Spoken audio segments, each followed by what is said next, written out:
Hey everyone, welcome into an at-home edition of Falcons Today. We're going to talk about the latest on the tampering because Adam Schefter dropped a bit of a report. Before we get to all that, just want to acknowledge the elephant in the room, which is I'm not at the studio and I'm not even in my kitchen where I usually do my at-home videos. No, thanks to the lovely American Airlines, I have been stuck in Atlanta for over 24 hours and I'm now on hour 23 of a 32-hour delay. So shout out to American for keeping me grounded in Atlanta for an extra day. But enough about my travel issues. I always swear I'm not going to be the guy that complains on Twitter about it. I want to talk about the tampering allegations and what the status is as the Falcons are bracing for a bit of a sizable, I think we could call it, punishment. So Adam Schefter, and I'll put some of this on screen for you guys to read along with me. He dropped a update on what's going on with the Falcons and the Eagles. He says a resolution in the alleged free agent tampering cases of the Atlanta Falcons and Philadelphia Eagles is likely to come this week, per league sources. He goes on to talk about how the Falcons have been investigated for, of course, with the Kirk Cousins signing, and we'll talk about what actually went down in that department in just a moment. But I want to share one more little snippet with you guys that I thought was very important. He wrote, one league source indicated that the Falcons' alleged transgressions are considered more significant, and the discipline is expected to be more severe for Atlanta. So let's go back in time for a moment. Remember, the Falcons signed Kirk Cousins on the first day of NFL free agency, right? And the first 2 days were legal tampering. And when Kirk Cousins went in front of the Falcons media on the first day, he slipped up and said, when I was talking to the trainer yesterday, and it's like, wait a minute, you're not allowed to talk to the trainer yesterday. And they quickly tried to cover it up with, today, but at that point, the cat was out of the bag a little bit. And from there, it's not really difficult to figure out if Kirk Cousins and the Falcons broke tampering rules, which would be Cousins coming to the facility before NFL free agency started on, I think it was 12 p.m. on Wednesday, March, whatever that was. That would be an easy violation for the NFL to find out about. Was Kirk Cousins speaking with, players about joining the Falcons and then those guys trying to recruit him?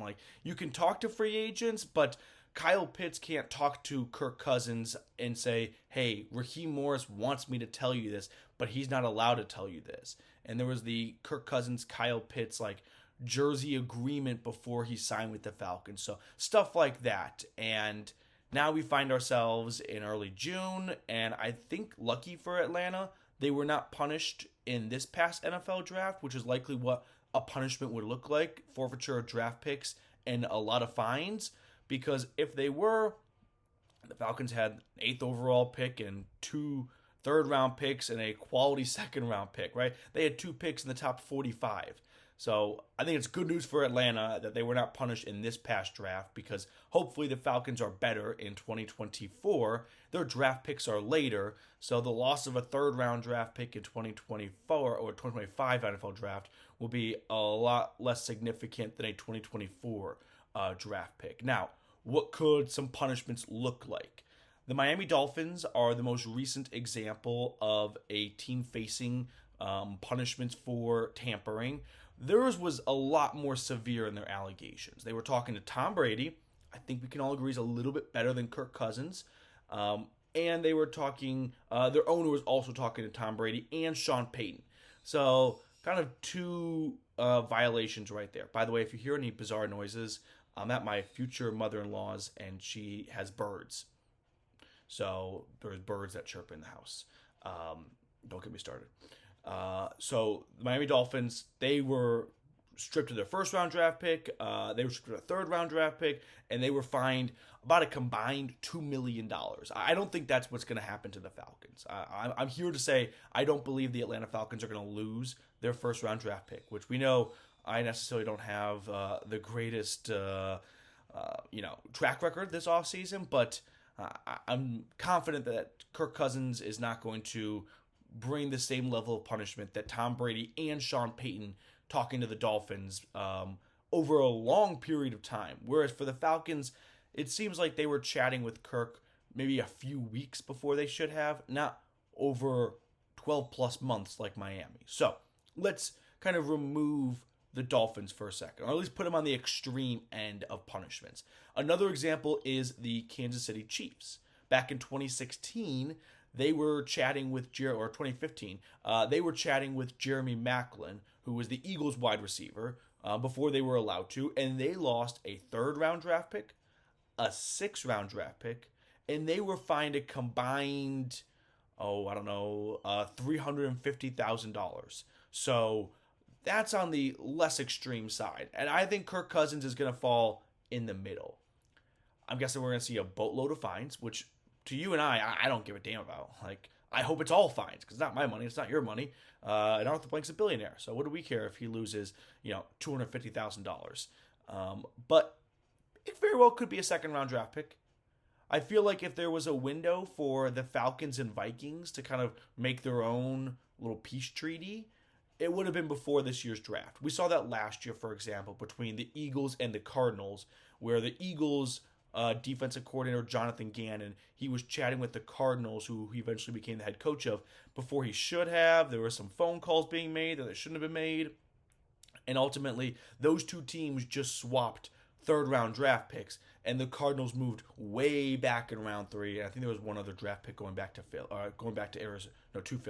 So I think the boat for that has kind of sailed. Although that was a head coach tampering. Like, head coach, quarterback, they can't be too far off. So my prediction, it's likely the loss of a 2nd-round draft pick and $500,000 in fines. I mean, that's not ideal, right? You don't want to lose a 2nd-rounder, but keep your 1st, that's for sure. And you can make do without a 2nd. I mean, there's a lot of teams that make do without having a 1st in some drafts, and they come out okay on the other side. So that's kind of my, put a gun to my head moment. What happens to the Falcons over the tampering for Kirk Cousins?